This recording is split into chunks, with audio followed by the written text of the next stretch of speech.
지금 어제 그리고 이제 어젯밤, 오늘 오후 그리고 오늘 밤 미움에 대하여 우리 속에 어릴 때부터 침투해 들어왔던 죄, 미움. 어릴 때부터 들어와 가지고 이 미움이라는 죄가 미워하는 귀신, 미워하게 하는 마귀의 역사, 귀신의 역사를 끌어왔고 우리의 삶 속에 무수히 많은 열매들을 맺어왔다는 것, 그거에 대하여 오후 시간에도 말씀을 나누었습니다. 사실 이런 부분에 있어서 이 마귀 역사가 회개하면서 이런 부분에 미움 쪽에 관련됐던 마귀 역사를 쫓아내는 부분은 굉장히 중요합니다. 그래서 물론 어젯밤에 말씀 끝나고 기도 끝나고 집회가 끝나신 다음에 많이들 돌아가셨지만 사실 진짜 집회는 다 가신 다음에죠. 다 가신 다음에 새벽 1시까지나 그때 이제 한 2-3시간 우리 전문적으로 힘을 쓰시는 보통은 제가 집회를 같이 해보면 우리 이봉 교사님 같은 경우는 새벽 1-2시까지만 힘을 쓰시고 1시 정도 넘으면 힘을 못 쓰셔요. 이제 주무셔야 돼.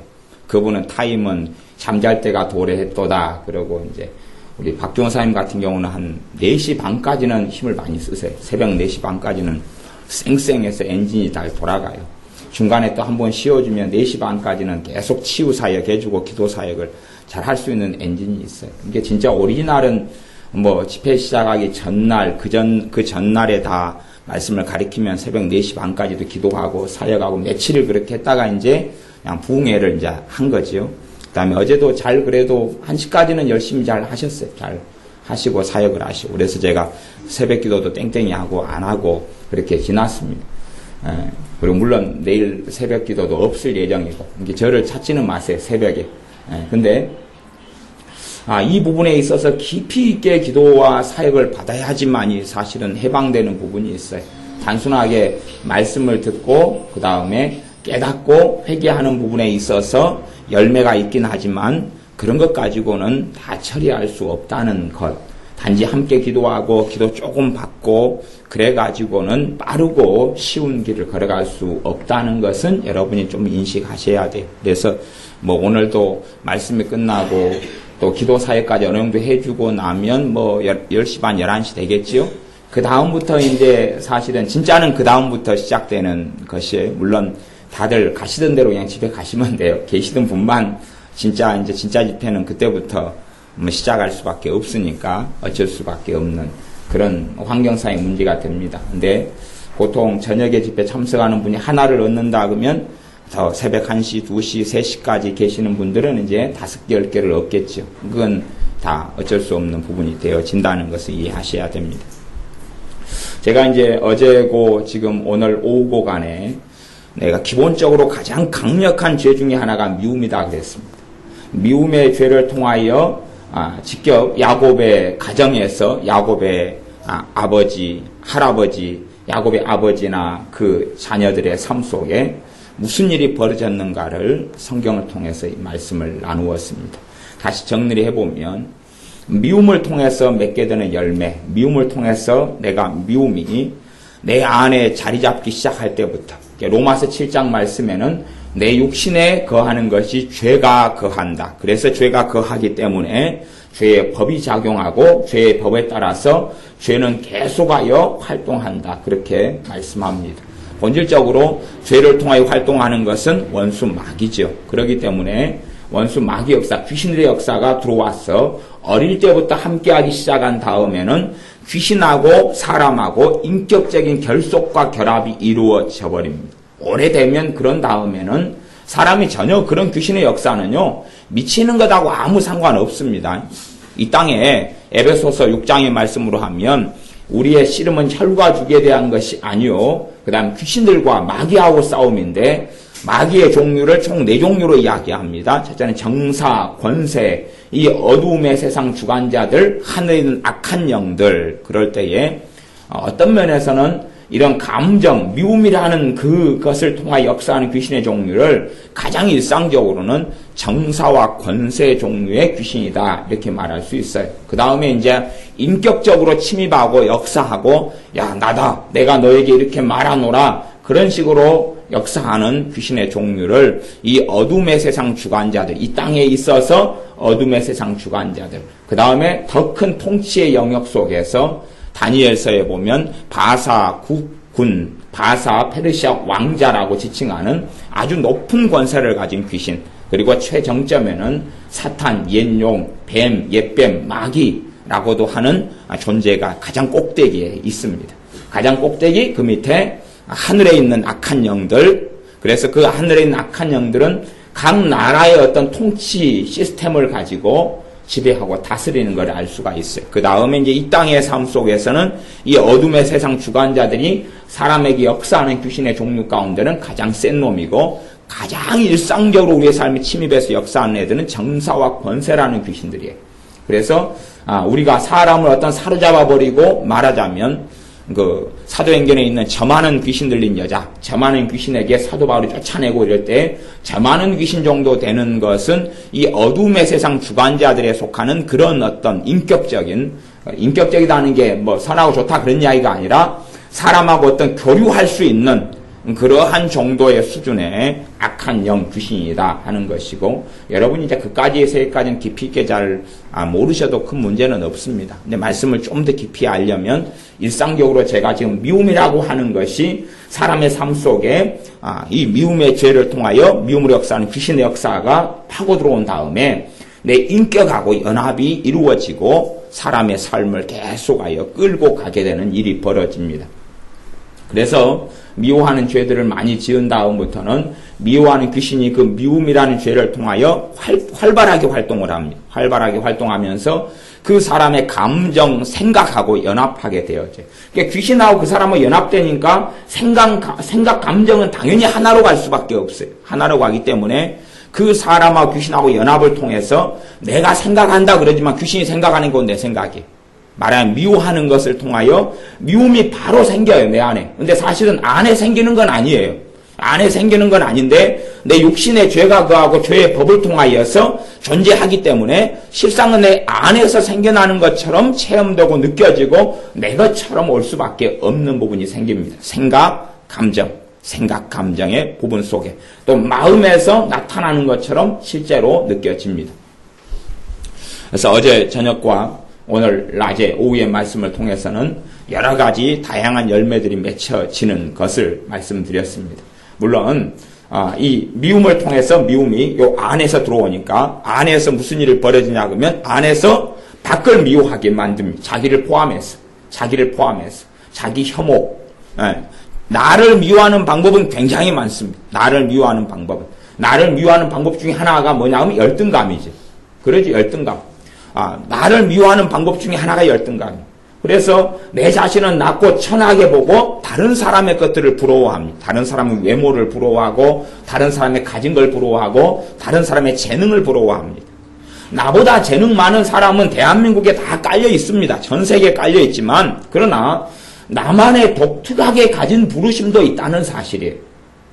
말하자면 저 사람 콧구멍보다 내 콧구멍이 더 크고 저 사람 입보다 내 입이 더 커요. 내가 하마처럼 더 공기를 더 많이 빨아 마실 수가 있어요. 그래서 그저께 우리 지연이가 누가 사랑바에서 방구를 끼웠는데 지연이가 막 같이 빨아들이자고, 방구를 빨아들이면 방구 냄새 사라지잖아요. 그래서 막 빨아들이는. 그래서 입이 크면 달란트가 크죠. 방구 냄새 입으로 막 코로 막 빨아들이고 콧구멍이 크면 그래가지고 다른 사람들에게 상쾌한 공기를 마시게 해줄 수 있죠. 특별한 사명과 달란트를 가지고 사는 것이, 각자 내게 가진 게 있고 내 부분에 있어서는 저 사람을 내가 도와야 되는 부분이 있고 저 사람의 부르심에 있어서는 나를 돕고 내가 섬김을 받아야 되는 부분이 있다는 사실이에요. 그렇기 때문에 열등감의 문제하고는 지금 다양한 양상이 전혀 다릅니다. 근데 미움이 내 안에서 이렇게 역사하다 보면 나를 미워하는 방식 가운데 하나는 내 외모, 성격, 취향, 생김새, 길이, 키부터 시작해서 키, 몸무게, 외모적인 것, 이런 다양한 부분에 내 환경부터 시작해서 자기 존재 자체를 미워하게끔 해나가는데 가장 일상적인 모습은 열등감이라는 겁니다. 열등감.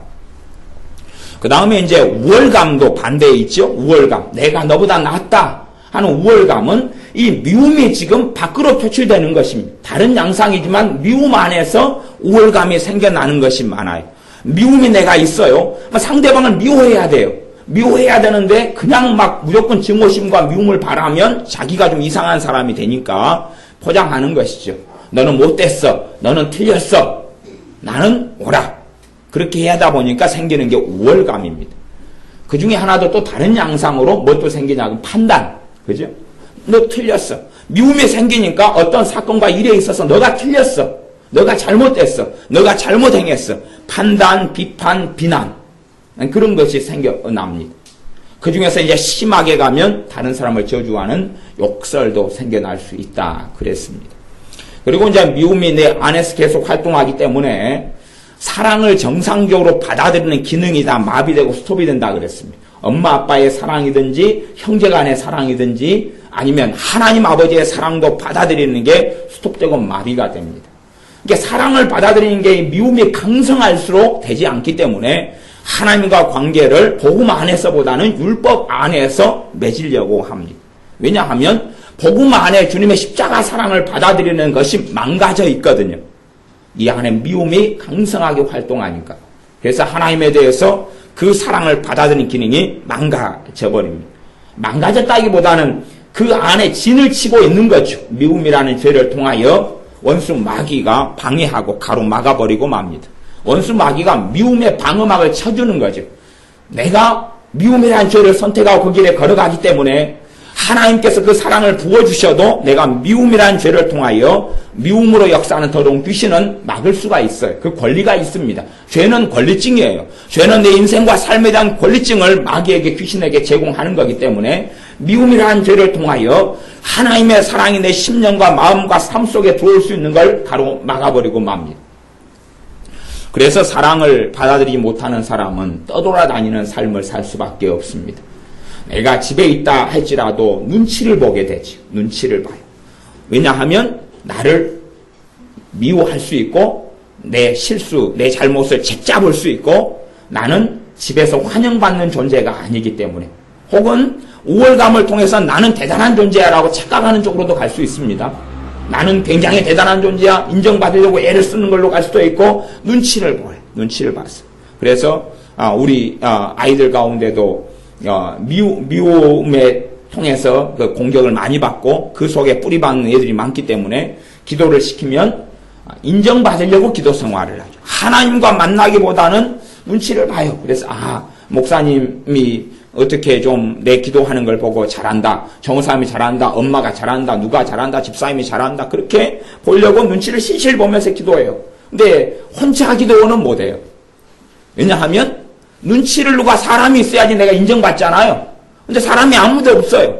그러니까 혼자 기도는 못해요. 이제 믿음이 충만해가지고 근처에 어떤 집사님이 자기 기도하는 걸 보고 있어. 그럴 땐 기도가 잘 됩니다. 기도가 잘 되다가 그분이 문 열고 나가는 소리가 났어요. 아무도 없어요. 기도할 이유가 없죠. 자기를 인정해 주지 않아요. 기도를 그때는 멈춥니다. 그러다 뒤에서 누가 있는 것 같아요. 내가 인정받는 시간이야. 그것이 안에가 돌아가요. 의식적으로는 별로 안 돌아갑니다. 의식이 있기보다는 요 잠재의식과 무의식 속에서 그것이 자꾸 작동을 해요. 그렇기 때문에 인정받으려는 욕구가, 인정받으려는 욕구가 어릴 때부터 만들어져 오기 시작합니다. 사람이 자신을 인정해주면 좋고 기쁘고 평안하고 자신을 인정해주지 않으면 막 성질납니다. 자기를 몰라주면 자존심이 상했다 그럴 수도 있어요. 어떤 분들은. 그래서 이 인정받는 욕구가 강한데 그런 분이 어떤 교회에 새신자로 왔어요. 아니면 한번 왔어요. 왔는데 아무도 손잡아주지 않고 악수해주지 않고 아는 체를 안 했다고 가정하면 막 그 다음에 김이 나기 시작합니다. 김이 나면 불이 나기 직전의 상태로 흘러가죠. 왜 나를 알아주지 않는가? 왜 교회가 사랑이 없는가? 내 손을 안 잡아주는가? 근데 사실은요, 어떤 분들은요, 누가 알아주는 걸 힘들어합니다. 그냥 모른 체졌으면 하고 바라는 분들도 교회 새로 오시는 분들 속에서는 많습니다. 많기 때문에 알아주는 걸 힘들어하는 사람도 있어요. 요 아내가 사랑을 못 받기 때문에 지금 정체 없는 방랑이 시작됩니다. 벌써부터 마음에서부터 방랑이 시작돼요. 방랑이 시작되기 때문에 이 사람들의 또 다른 현상 가운데 하나는 방랑벽이 충분히 나타날 수 있다 그랬습니다. 헤매고 다니는 것이. 그 다음에 이제 마음 안에가 미움에 차지하고 있기 때문에 정도 별로 느끼지 못하고 사랑도 별로 느끼지 못해. 결혼하고 살더라도 애를 낳아도 그렇습니다. 제가 어떤 남자분하고 몇 년 전에 상담을 했는데 그분이 그런 이야기를 해요. 자기가 어쨌든 간에 자기를 사랑해주는 여자하고 결혼을 했어요. 그 다음에 큰 부부간에 문제가 없어요. 그리고 직장도 괜찮고 빚도 없고 그리고 잘 그렇게 사는데 왜 자기가 지금 애들이 지금 3명이 있어요. 3명이 있는데 아들 둘이하고 딸 하나가 있어요. 그러면 아이들도 괜찮게 자랐다고, 이제 어린데 어쨌든 괜찮아요. 그냥 4살, 6살, 8살 그런 애들인데 회사에 일 끝나고 오면 아이가 아빠 그리고 자기에게 안긴대요. 안기는데 자기 아내는 그 자식에 대해서 아무런 감각이 없대요. 냉랭하대요. 사랑이 느껴지지도 않고 애가 정말 반갑지도 않고 애는 아빠가 오니까 좋아가지고 아빠 그리고 딸이 안기고 아들이 안기는데 아내가 냉랭한 거예요. 사실은 그 자기 아내도 자기한테 사랑해 그러면서 하는 말이 여보 당신도 나 사랑해? 그러니까 이제 사랑 안 한다고 하면 난리 나잖아요. 그러니까 여보 당연히 사랑하지. 근데 자기 아내는 냉랭하대. 무감각. 사실은 이 미움이 안에 깊이 있게 자리 잡으면 감정적인 이쪽 영역에서 무감각이 생겨납니다. 말하자면요, 미움과 증오와 한은 쉽게 생기는데 좋은 쪽으로는 작용이 잘 되지 않아요. 그래서 방랑하고 돌아다니죠. 항상 그래서 뭐가 찾아오냐 그러면 가을을 즐기고 겨울을 즐기는 가을 여자, 겨울 여자가 됩니다. 말하자면 그런 사람들이 좋아하는 날씨가 우중충한 날씨, 비 오는 날씨, 바람 부는 날씨를 좋아하죠. 왜냐하면 그 안에가 뭐가 있어요? 외로움과 쓸쓸함이 있죠. 그래서 보리털이 아니고 바바리 코트를 고개를 탁 세우고 가을에 탁 바람이 부는데 그 플라타너스 그쪽에 있는데 막 떨어지고 바람 부는 그 걸기를 좋아하죠. 그 다음 우산까지 딱 내리해가지고 얼굴에다 뒤집어 쓰면 더 좋습니다. 왜냐하면 요 안에가 허전함이, 왜냐하면 사랑을 받아들일 수 있는 것이 회로가 지금 고장났고 망가져 있는 상태이기 때문에 사랑을 못 받아요. 하나님의 사랑도 가로막혀 있어요. 그 다음에 형제, 가족 간의 사랑도 정도 막혀 있어요. 친구의 사랑도 가로막혀 있어요. 그렇기 때문에 요 안에가 허전하고 허무해요. 허전하고 허무해요. 그래서 가장 들어가기 좋은 것이 중독입니다. 중독. 다른 어떤 것을 통하여 보충하고 채워야 돼요. 실제로 이제 종교 중독이라는 것도 있습니다. 종교 중독은 뭐냐 그러면 어떤 사람이 예수를 믿어요. 믿은 다음에 정상적인 신앙보다는 중독적인 신앙으로 가는 사람들도 있어요. 채우려고 그러는데 정상적으로 주님으로 채우는 것보다 좀 다른 게 또 있어요. 그까지 이야기하면 여러분 좀 복잡하니까 일단 여러분은 해당 사항이 없다 치고 일단 제껴놓고 그렇게 돼서 허전함과 허무함이 있는데 그걸 채우려고 아이들도 일찍부터 현대 아이들일수록 미움이 많이 시작되는 경우가 많아요. 그렇기 때문에 아이들이 쉽게 게임에 빠집니다. 인터넷, 게임, 오락의 중독에 빠져요. 왜 자꾸만 그게 필요하냐 그러면 아내가 정서적으로 지금 고갈돼 있거든요. 미움이라는 것이 정서적인 체험을 가로막기 때문에 알코올로 빠지는 것도 그 중독도 미움이라는 것을 통하여 오기가 쉽습니다. 왜냐하면 허전하고 쓸쓸하고 외롭기 때문에. 그래서 여행을 좋아하기도 하고 아니면 중독에 빠져서 돌아다니기도 하고 자꾸만 이게 발동되면 사람마다 발동되면 열매는 다르다 그랬죠. 때마다 달라요. 양상이 다릅니다. 그러니까 어떤 사람은 이 작동되니까 멀리 그냥 어디 산으로 가버려야 되는 사람들, 산행 아니면 산책으로 그걸 푸는 사람도 있어요. 너무 답답하니까 그 정도 되면 이제 좀 온건하다 그렇게 말할 수 있지만 극단적인 중독으로 빠지는 사람이 있어요. 그래서 이 미움이 안에 작동하기 때문에 그런 걸 가진 연예인들이 꽤 많습니다. 꽤 많아요. 왜냐하면 여기 있는 사람들이 사람에게 인정받을 욕구를 가진다 그랬죠. 이게 강성하면 인정받기 위해서 뭘 하냐고 화려한 자리에 서기를 좋아해요. 칭찬해주는 자리에 서기 좋아해요. 그러니까 이걸 가진 사람은 교회에서 예수를 믿더라도 봉사하는 것을 원해요. 근데 인정받지 않는 자리, 알아주지 않는 자리의 봉사가 아니라 화려한 봉사를 원해요. 사람들이 알아주는 걸 원해요. 이게 어떨 때는 우리 교회는 그렇게 안 합니다만은 어떤 때는 이제 막 그 목사님이 그런 이야기를 해요. 어떤 집사님이 갑자기 자기한테 막 혈기를 냈대요. 목사님 모임 때 왜 그러냐 그랬더니 그 교회는 그 주보 뒤에다가 헌금자 명단을 실어요. 근데 11조를 분명히 냈는데 목사님이 빠져먹었다는 거예요. 다른 사람 이름은 다 있는데 자기 이름은 없냐는 거예요. 왜냐하면 명단에 세워놓고 다른 사람들이 이 집사님은 11조 냈구나 인정해 주기를 원하는데 그걸 못 받으니까 아내가 막 부글부글 끓어오는 거예요. 왜 나는 빼먹었대? 그러고 왜 나를 이 목사님이 안 좋게 생각하는 거 아니야? 별 생각이 다 돌아오는 거지. 인정받고 싶은데. 그래서 인정받고 싶은 욕구를 많이 가진 사람들이 추구하는 것이 감투입니다. 감투. 명예를 추구하게 돼. 명예를 추구하게 돼서 교회 안에서도 이 직분을 어떤 계급으로 생각해. 명예라고 생각해서 권사님이 되고 장로님이 되는 걸 막 추구해요. 그리고 실제로 열등감을 많이 가진 어떤 분들 가운데 목회의 길, 주의 종의 길을 가는 사람들이 꽤 많습니다. 심지어는 선교사님들 같은 경우도 인정받고 싶어요. 누구한테요? 하나님께. 인정받고 싶어요. 이게 영적으로도 작용합니다. 인정받고 싶어요. 그래서 자기 것을 다 헌신하고 내려놓고 막 비우는데 사실은 진짜 하나님을 사랑하는 동기가 아니에요. 복음에 의한 동기가 아니고 율법으로 인한 동기 때문에 하나님께 뭔가를 더 쥐어짜고 내드리고 싶은데 내가 주님의 기쁨과 은혜를 누리고 살면서 내가 선교사로 자신을 헌신하는 게 아니라 자기를 쥐어짜가지고 하나님께 인정받으려고 자신의 선교 사역으로 넘겨주는 사람도 있어요. 물론 열매적으로는 뭐 나쁘지 않다 하지만 그분 안에는 뭐가 없냐 그러면 주님 안에 누리는 기쁨과 평안과 은혜가 없어요. 그런 삶, 마찬가지로 목회하는 분들 가운데서도 요즘에 갈수록 여자분들이 목회에 인정하고 여자 목사님들이 되는데 뭐 남자분들도 그런 분이 좀 있지만 여자분들은 상대적으로 좀 많은 것을 봅니다. 아내가 뭐가 있냐면 인정받고 싶은 욕구가 있어요. 그런데 풀어지지 않고 여자로 태어났죠. 좀 더 멸시받았죠. 환경적으로 안 좋죠. 그 다음에 세상에서 성공하지 못했죠. 인정받고자 하는 욕구는 채워야 되겠죠. 인정받고자 하는 욕구가 뭘로 가냐면 높아지는 걸 추구해요. 자기가 높아지지 않으니까 사람에게 드러나지 않고 과시되지 않고 칭찬해주지 않고 박수 쳐주지 않으니까 못 견디하죠. 요 안에서. 못 견디해요. 그래서 견디려면 그냥 교회적으로는 목사가 되는 게 감투가지고 높다. 그래가지고 목사 되는 걸 추구해요. 근데 이것이 이성적으로 작용하는 게 아니에요. 감성적으로나 계속하여 심리적으로나 심령 안에서 마음 안에서 속사람 안에서 움직여가지고 그 사람 인생을 끌고 갑니다. 합리화는 하나님 날 불렀어. 그러지만 실제로 그렇지 않은 경우들이 아주 많습니다. 그래서 연예인들 같은 경우가 인정받고 싶은 욕구 때문에 이제 칭찬을 받고 명예를 얻고 그래서 사람이 박수 쳐주면 아이고 살겠다 채워졌다고 생각하니까요. 하지만 인기가 떨어지면 못 견뎌야 합니다. 그것 때문에 자기 안에는 점점점 인정받으려는 욕구가 강해지면 강해질수록 이게 이제 죄의 크기가 더 커져요. 커지면서 허전함이 훨씬 더 강성해집니다. 그것 때문에 인기를 많이 추구하거나 미움이 깊이 있게 안에 뿌리 박힌 연예인들은 필연적으로 마약 같은 데 손을 댈 수밖에 없는 그런 것이 생겨납니다. 아니면 카타르시스를 추구합니다. 카타르시스라는 것이 가는 그런 거죠. 스포츠카를 사가지고 그냥 150km로 막 받고 달리는 거죠. 그렇게 해서 어떤 쾌감을 추구해요. 그것을 통하여서 이걸 채워보려고 하는 욕구들이 생겨나기 때문에 그렇습니다.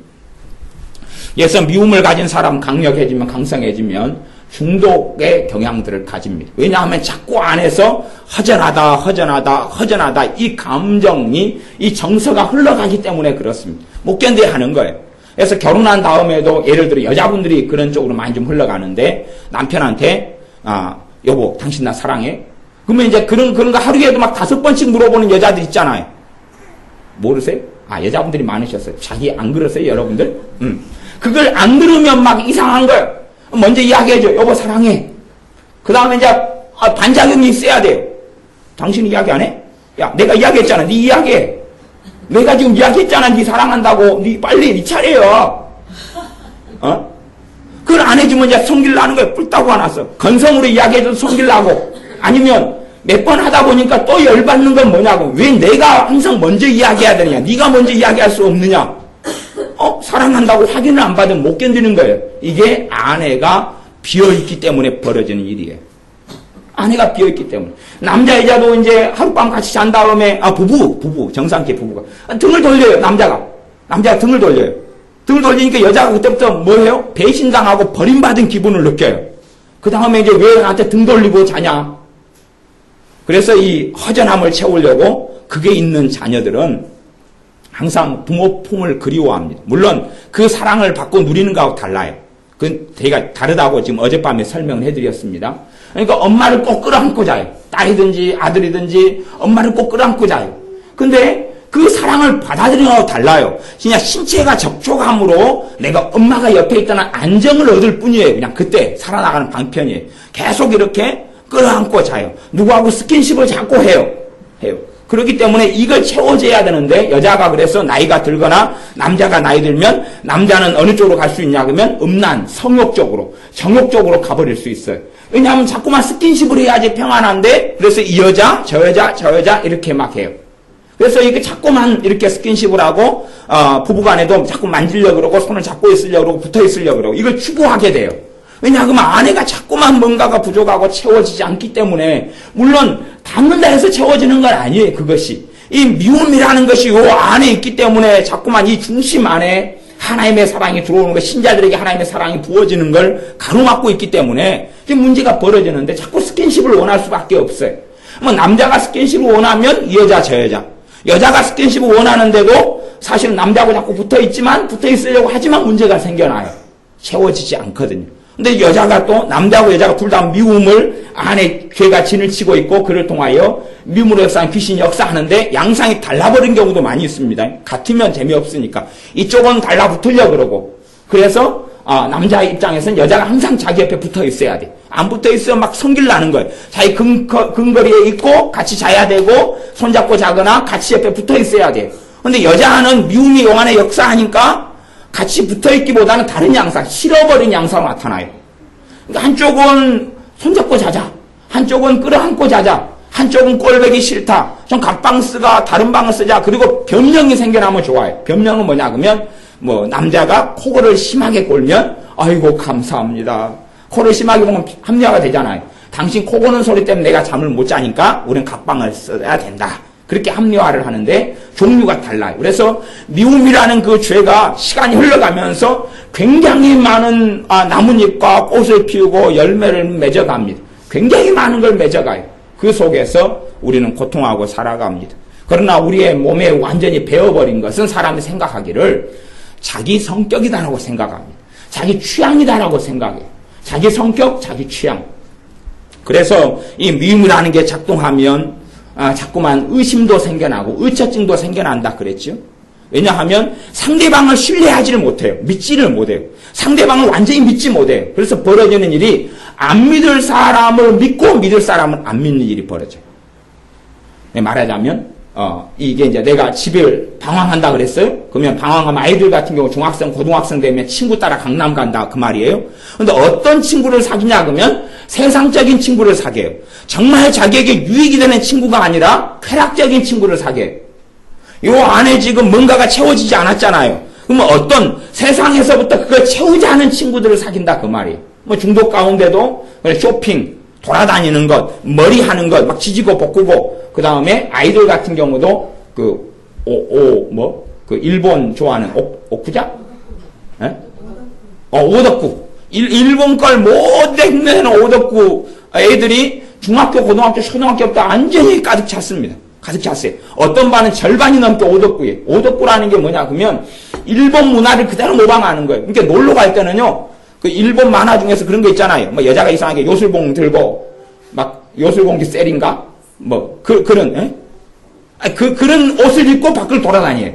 완전히 미쳤지요. 나 선물해 줄 때도 일본 만화를 그려가지고 오덕구라 그래. 그래서 일본 만화를 그려서 선물해 주. 근데 지금은 초등학교, 중학교, 고등학교 애들이 굉장히 그게 많아졌어요. 오덕구 애들이 많아졌어요. 왜냐하면 그걸 통해서 마음 안에 채우려고 그래요.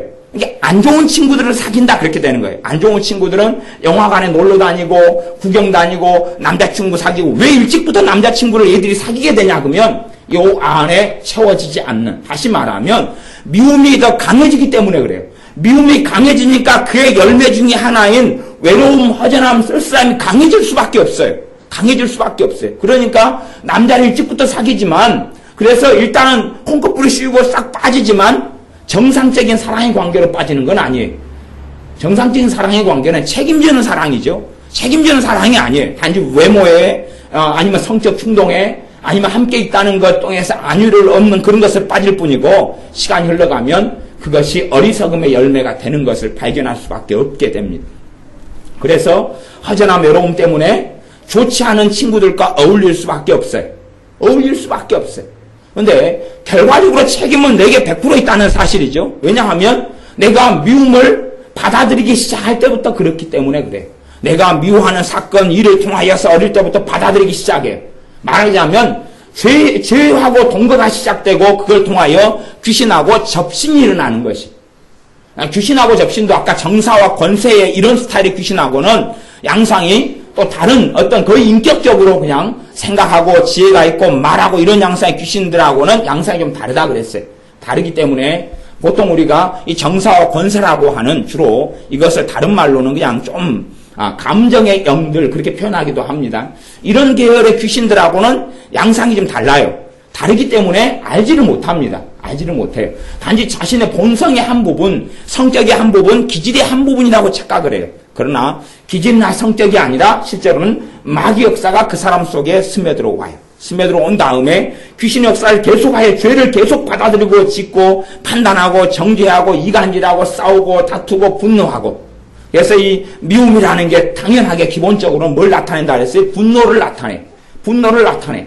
분노를 나타내지만 다른 사람이 나를 밖으로 내게 있는 미움이 밖으로 번져나가기 때문에 미움으로 역사하는 귀신이 다른 사람들, 내 주변에 있는 사람들 이용해가지고 가족도 이용하고. 그러면 내가 미움의 귀신을 가지고 있어요. 내가 잘못을 했어요. 하나라는 잘못을 했어요. 그러면 내 언니나 형이나 누나가 나를 1이라는 잘못 가지고 네 왜 1만큼 잘못했느냐라고 야단치지 않아요. 5만큼 이야기하고 3만큼 이야기. 왜? 내게 가지고 있는 미움의 역사하는 귀신이 상대방에게 공격을 해와요. 그래서 이 사람을 학대하게 하고 억압하게 해서 1이라는 잘못보다 훨씬 더 큰 책망과 큰 야단과 큰 짜증과 성질과 분노를 내게 만들어요. 그러니까 부모가 이 아이가 미움을 가지고 있다. 부모도 가지고 있다. 아이가 하나만큼 잘못했다. 부모는 10개만큼 야단을 치게 돼요. 왜냐하면 그렇게 와닿는 경우가 아주 많아요. 이 악순환 속에 들어가게 되는 것이죠. 그래서 역시 엄마가 나를, 아빠가 나를, 가족이 나를 싫어하는 것이 맞다.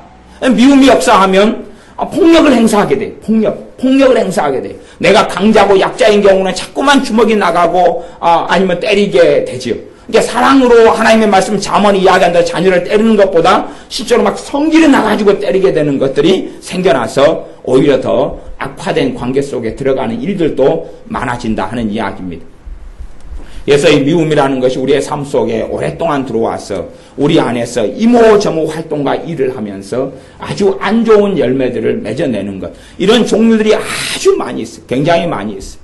내가 상대방을 미워하는 방법 중에 하나가 상대방이 틀렸다고 해야 되니까 그에 대한 거짓말을 하게 되는 거예요. 아니면 과장을 섞어요. 그냥 어떤 과장을 줬냐 그러면 내가 오늘 배부르게 밥을 먹었다. 뭐 좋다기보다는 아주 그냥 큰 무리가 없다 그런 이야기죠. 배부르게 밥을 먹었다. 그리고 배 터지게 먹었다.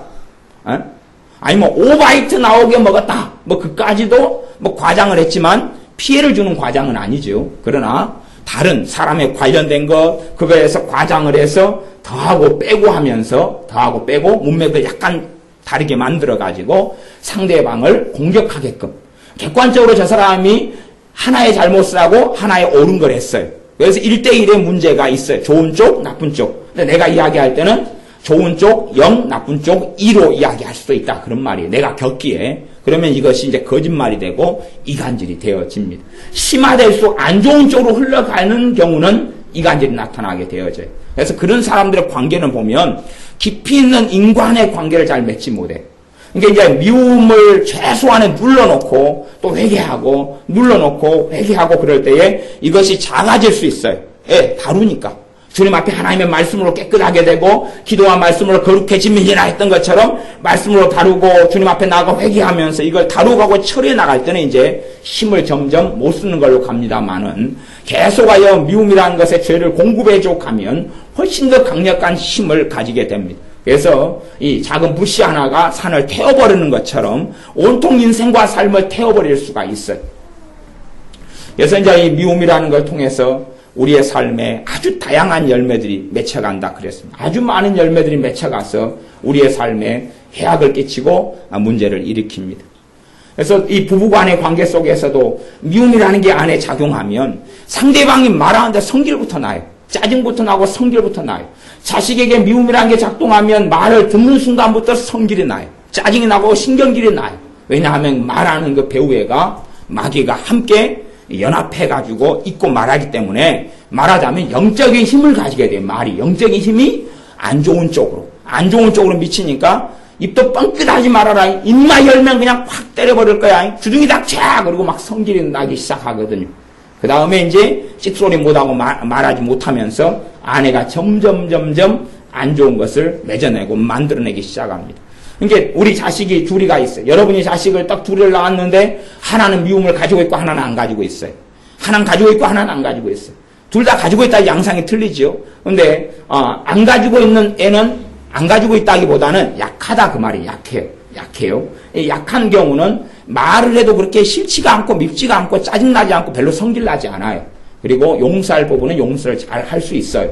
그러나 미움이라는 걸 가지고 있으면 용서하기가 어려워요. 왜? 말할 때부터 그 말을 통하여 귀신의 공격을 받아요. 부모가. 공격을 받기 때문에 들으면 그냥 짜증나고 성질이 나요. 심하면 심할수록 막 열이 더 받아요. 더 받아가지고 몇 마디 말을 더 하잖아요. 그러면 그냥 그 다음에 뺨을 때릴 수도 있고 자식이면 내가 강자니까. 그 다음 부직갱이로 들고 막 때릴 수도 있고 쫓아낼 수도 있고 옷을 벗겨버릴 수도 있고 머리를 찢어버릴 수도 있고 이런 폭력적인 일도 벌어져요. 그 다음에는 이제 후회를 하죠. 내가 왜 그랬을까? 후회하는 일들도 생겨납니다. 그래서 우리 자신 안에 우리 자신의 삶의 양상이 정상이라고 생각하는 문제는 아니에요. 우리가 정말 그런 죄에서 자유케 되어지면 신자 같은 경우는 성령 충만해질 수밖에 없어요. 하나님의 은혜가 가득해질 수밖에 없어요. 내가 죄를 선택해서 성령의 역사를 소멸하고 은혜를 소멸한 일들은 굉장히 많아요. 그러나 실제로 내가 죄가 내 삶에서 멀어져 갈 때부터는 하나님의 은혜가 내 속에 깊이 있게 들어오기 시작하고 하나님의 사랑이 내 속에 깊이 있게 들어오기 시작합니다. 내 안에 진치고 있는 미움이라는 것을 뽑아내고 처리해 가야지만이 하나님의 사랑이 누려지고 느껴지고 체험되어질 수 있어요. 그렇지 않으면 무감각해지거나 아니면 계속하여 이것이 돌아다니기 때문에 심각한 문제와 삶에 좋지 않은 열매들을 양산해내게 됩니다. 그래서 이 미움이라는 것 속에서 서운함도 생겨난다 그랬어요. 서운함, 섭섭함도 생겨난다 그랬어요. 그냥 맥없이 까닭없이 이유 없이 눈물이 나기도 하고 외로움이죠. 그러면 그 다음에 어떤 사람에 대해서 막 서운해요. 그 다음에 관계가 이제 오래가지 않는다 그랬어요. 관계가 어떤 사람들의 관계가 깊은 관계로 가지는 않아요. 말하자면 내가 이쪽 사람하고 막 어울려 지냈어요. 어울려 지내는 깊은 관계는 못 간다 그랬죠? 못 간다 그래요. 인정 어울려 지내다가 그 다음에 이 사람에 대해서 작동하기 시작해요. 미움이 작동하기 시작해요. 그럼 이 사람이 어느 때가 되면 싫고 미워요. 그래서 내가 새로운 관계를 찾아 떠나요. 하고 이 사람하고 함께 지내면서 이 사람 욕을 해요. 그 다음에 한 반년 잘 지내요. 그러다가 이제 반년 지나면 싫고 믿게 돼요. 이게 작용을 해요. 그 다음에 떠나요. 그 다음에 저 사람 욕을 해요. 왜냐하면 자기 떠나는 자기가 옳아야 되고 의로워야 되고 내가 저쪽 사람은 나빠야 되기 때문에 공격을 하고 이간질을 해요. 그래서 이런 패턴으로 걸어가는 사람들은 굉장히 심각한 지경까지 걸어와 있다. 그걸 알 수가 있어요. 그래서 기본적으로 우리가 좀 심각하다 그러면 형제 간에 사랑을 잘 못 받아들이고 사랑의 관계가 진짜 피를 나는 혈육 속에서 이런 게 어렵다 그러면 심각하게 그 귀신의 역사가 미움이란 죄가 귀신의 역사가 깊이 있게 뿌리 내렸다는 기본적인 걸 알 수가 있어요. 왜냐하면 한 부모 밑에 났으면은 연합되고 하나 될 수밖에 없는 하나 된다기보다도 이제 같이 믿는다 그럴 때에 마음에 통하고 어려울 때 도와주고 힘들 때 또 돌봐주고 하는 기본적인 관계를 가질 수밖에 없는데 이게 자꾸만 미움이 역사하면 말을 왜곡하고 곡해하게 됩니다. 말을 왜곡하고 곡해하게 돼야죠.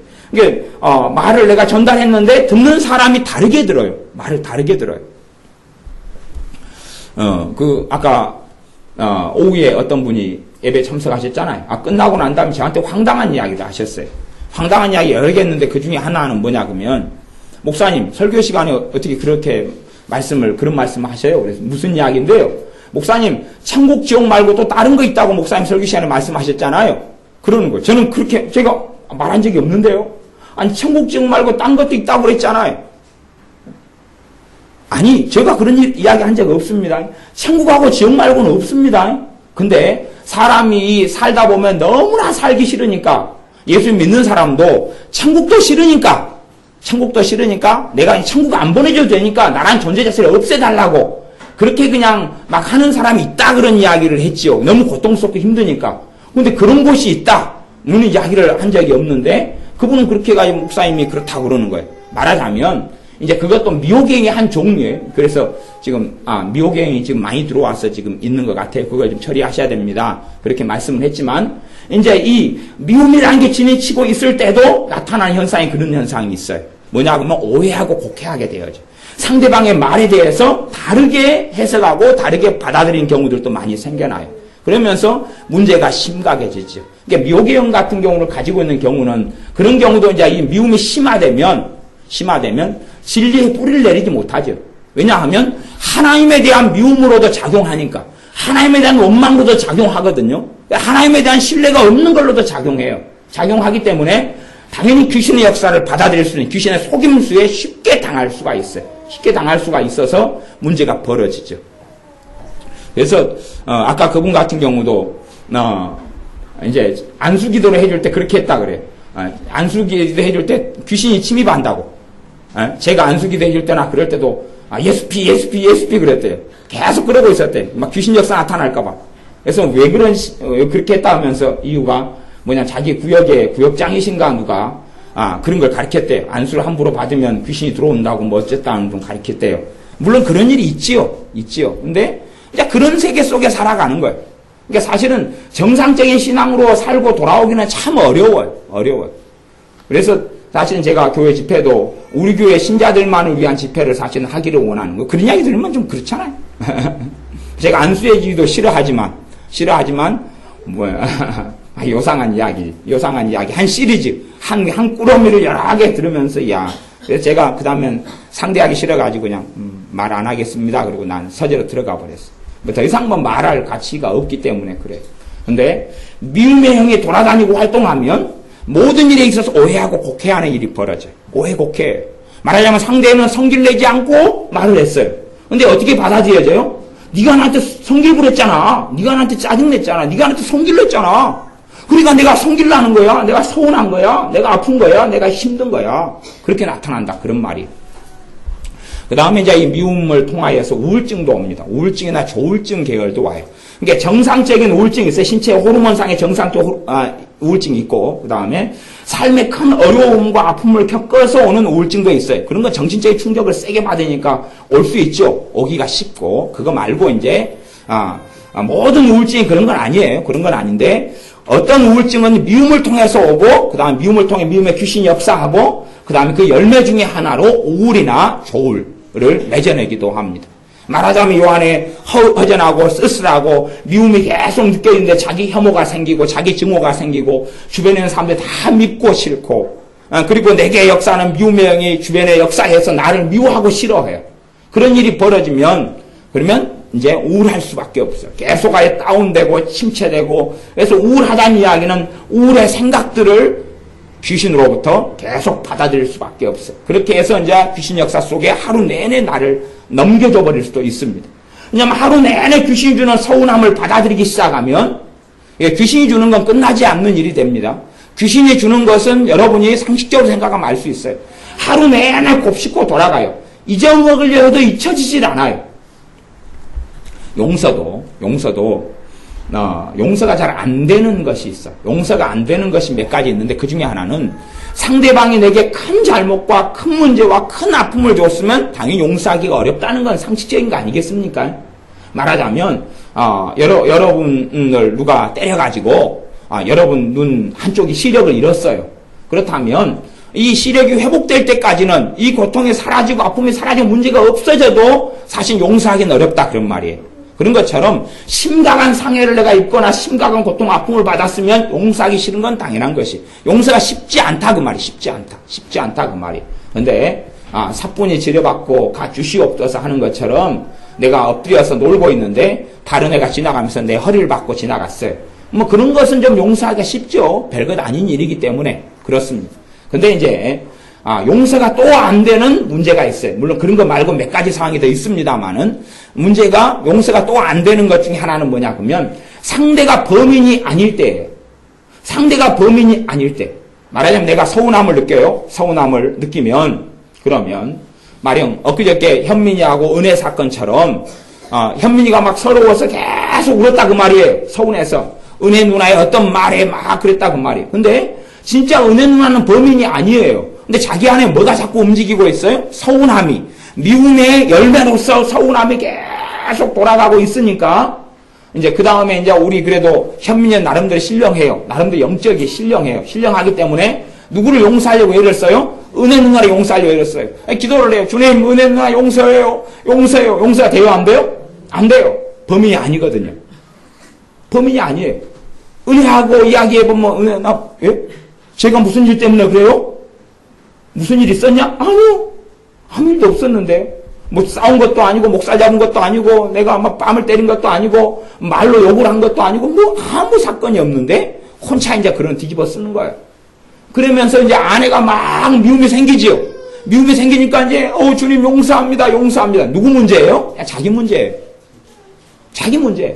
그런 것은 가짜이기 때문에 내가 진짜로 주님 앞에서 회개하면서 누굴 용서하기 시작하면 성령님이 내게 역사를 하셔요. 내가 맞으니까. 내가 잘하고 있으니까. 잘하고 있으니까 성령님이 역사하시거나 내게 은혜를 주셔요. 그런데 가짜.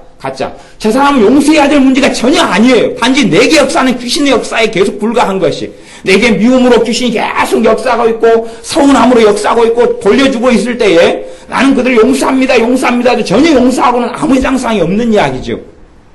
말하자면 그럴 수도 있어요. 저 사람의 문제가 1. 근데 내가 느끼기에는 100으로 내게 서운함과 상처로 올 수 있어요. 나머지 99는 뭐예요? 뻥이지요. 가짜지요. 가짜인데 내게 역사하는 미움과 서운함으로 인한 죄로 인하여 그쪽 영역에 귀신들이 계속 부추겨 주는 거거든요. 걔네들이 주는 거 99. 하지만 내가 실제로 느끼는 것은 100이라는 서운함, 100이라는 서러움, 100이라는 미움, 100이라는 아픔을 나는 느껴요. 그렇기 때문에 생각하기를 확실한 큰 믿음을 가지고 저 사람이 내게 100이라는 잘못을 했어. 100이라는 내게 아픔을 줬어. 100이라는 것으로 나를 서운하게 했어라고 생각한다. 그 말이. 그래서 이제 신령하니까 주님 용서합니다. 저 사람이 100을 잘못했는데 용서합니다. 저 사람 용서합니다. 근데 그 미움이나 그 서러움이나 서운함이 사라지지 않아요. 왜냐하면 주님하고 아무 상관없이 말하자면 거기서 용서합니다 그랬다는 것은 상대방을 정죄했다는 이야기거든요.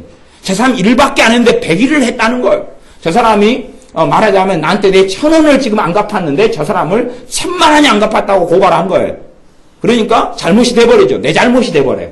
그러면서 그 용서합니다 기도가 더 악화를 시켜가는 거죠. 악화를 시켜가요.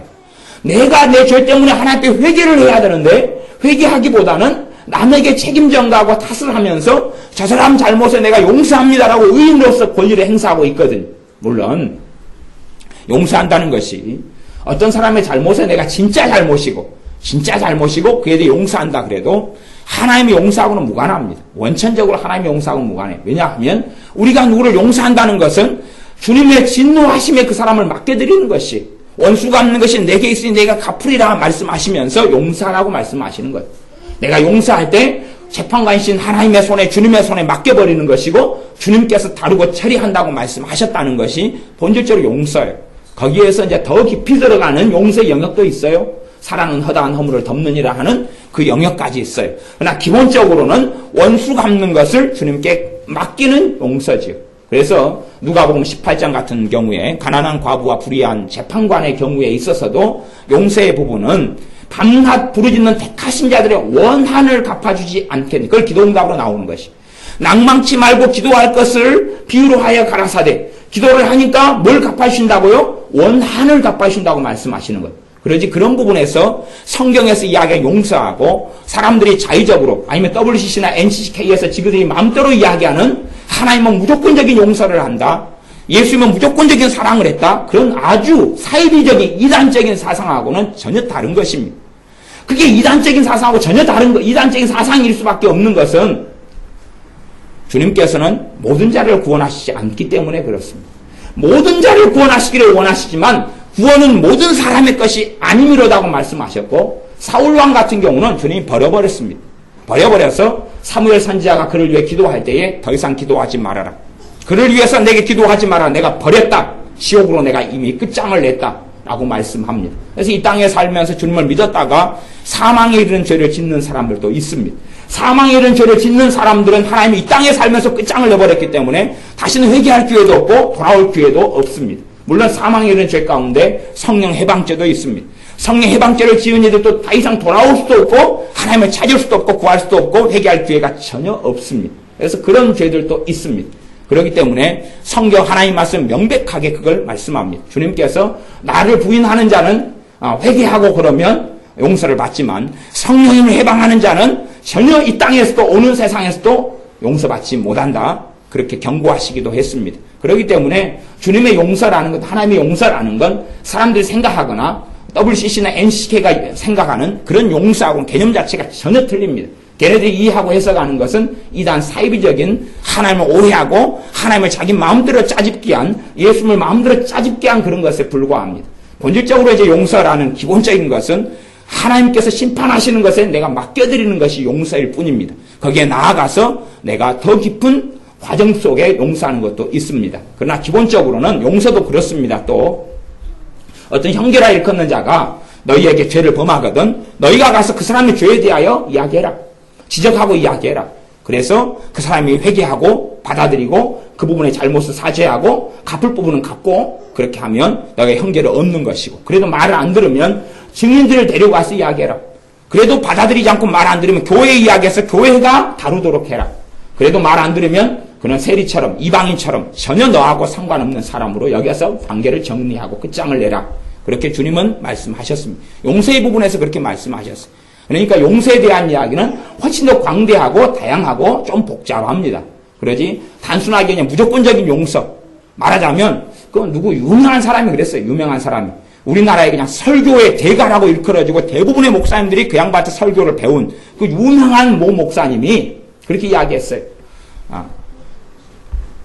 용서를 안 빌어도 그 사람이 악한 일에서 돌이키지 않아도 점점 악을 행하고 있어도 너가 그 당한 피해자라도 무조건 신자는 용서해야 된다. 신자는 그 사람을 무조건 도와야 된다. 그 살인마가 말하자면 살인마가 사람을 찔러 죽이고 있으면 그 사람 먹을 걸 주고 옷을 주고 챙겨주고 용돈을 줘야 된다. 그렇게 이야기했어요. 그러니까 얼마나 그 어리석게 성경을 해석하고 어리석은 사상을 가지는지 몰라요. 그럼 그런 사람들이 흘러가는 길은 당연히 WCC로 정착되고 갈 수밖에 없는 거예요. 그러니까 하나님에 대하여 모두 다 수용하고 모두 다 용서한다. 모두 다 받아들인다. 무조건적인 용서다. 하나님이. 무조건적인 용서면 하나님께서 이스라엘 백성을 40년 동안에 20살 이상을 광야에서 다 죽여버리실 일은 없습니다. 아말렉 족속을 진멸해버리실 일도 없고 소돔과 고모라 성을 멸망시켜버리고 불과 이왕을 통해 싸그리 다 죽여버리실 일도 없습니다. 노아 홍수를 통해서 다 쓸어버릴 일도 없겠죠. 왜 그렇습니까? 무조건적인 용서인데. 아니요. 하나님의 보좌의 기초는 의와 공입니다. 하나님의 보좌의 기초는 의와 공이기 때문에 하나님의 의로우심이 이루어져야 됩니다. 하나님의 공의가 이루어져야 돼. 그래서 우리가 예수님을 믿으면서 회개하는 것입니다. 내가 지은 죄가 있는 한은 하나님의 공의가 역사할 수밖에 없어요. 하나님의 의가 역사할 수밖에 없고 하나님의 거룩하심이 역사해서 그 열매 가시원컨기를 내가 거둘 수밖에 없는 것입니다. 내가 가시원컨기를 거두지 않으려고 내 죄를 가지고 주님 앞에 나아가는 것입니다. 나를 위해 내 죄를 위해 피를 흘리신 주님 앞에 나아가서 내 죄를 넘겨드리는 것이 회개의 본질에 속합니다. 그렇게 되지 않으면 죄가 그대로 남아있는 한은 로마 7장의 말씀대로 죄의 법이 훨씬 더 강력해지고 그를 통하여 귀신의 역사와 마귀의 역사는 점점점 강해져 갈 뿐입니다. 그러므로 많은 믿는다고 하는 사람들이 죄를 처리하지는 않습니다. 자동적으로 죄가 처리되는 걸 기대하는 것 같아요.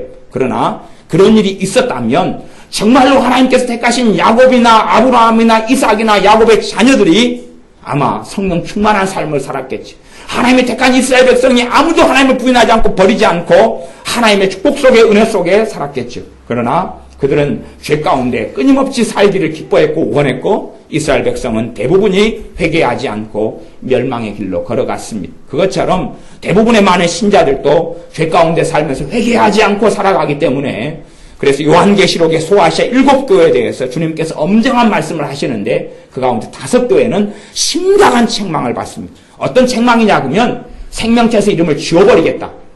너 촛대로 옮겨버리겠다. 촛대로 옮긴다니 촛대가 교회다 그랬습니다. 촛대로 옮긴다는 이야기는 너네 이제 교회가 아니다. 말하자면 너네 신자가 아니다 그 말입니다. 그렇게 해버리겠다.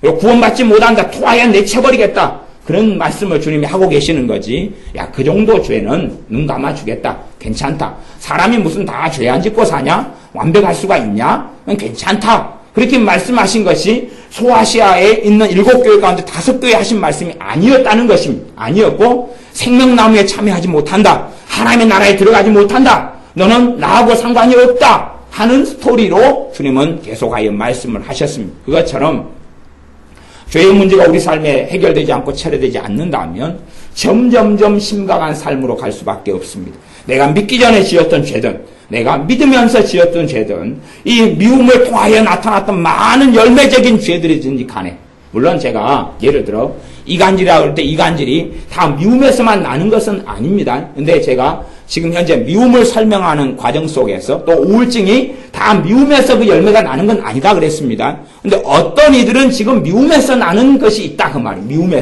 미움에서 나는 것이 있다. 그리고 전반적으로 그에 대한 양상들을 제가 지금 3번 집회, 부흥집회 설교를 통하여서 제가 지금 말씀을 드리고 있는 것입니다.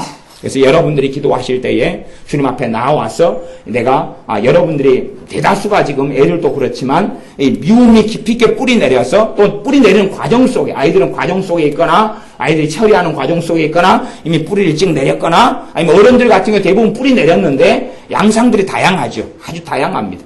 다양해서 남에게 해를 끼치지 않는 양상부터 시작해서 자신에게 해를 많이 끼치는 사람도 있고 외톨이처럼 살아가는 분들도 있고 아니면 계속하여 이제 가족 속에서 일단 해를 끼치는 분노하고 짜증내고 원망하고 막 저주하고 이렇게 살아가는 삶의 유형도 있고 거기에서 더 나아가서 해를 끼치는 악인의 삶으로 살아나가는 유형도 있습니다.